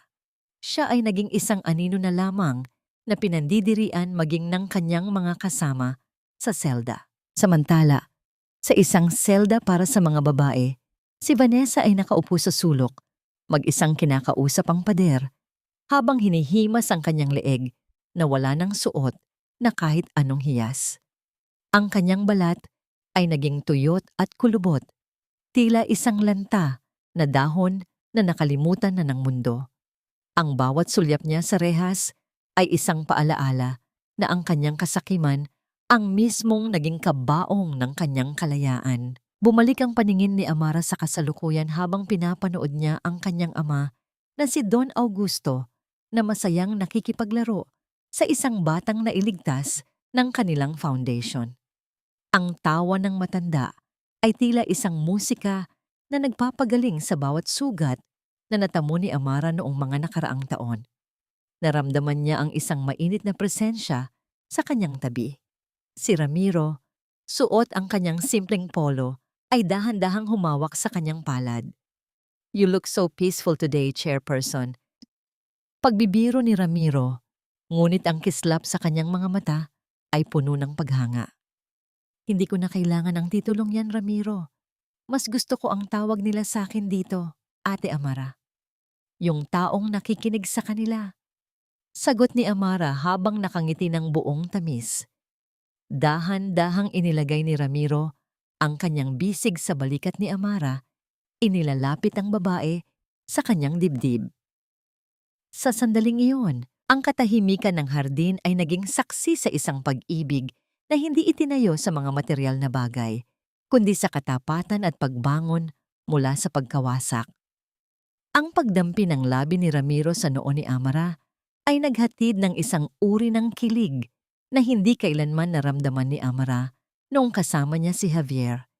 Isang kilig na may kasamang respeto at seguridad. Lumingon si Amara sa langit, kung saan ang isang puting ibon ay malayang lumilipad sa kaitaasan. Naisip niya ang kanyang anak at sa unang pagkakataon, ang alaala nito ay hindi na nagdulot ng hapdi, kundi ng isang mapayapang pasasalamat. Alam ni Amara na ang munting anghel ay masayang nakamasid sa kanyang bagong buhay. Ang pilat sa kanyang puso ay mananatili habang buhay, ngunit hindi na ito tanda ng kanyang pagkatalo. Ito ay nagsisilbing medalya ng kanyang katatagan.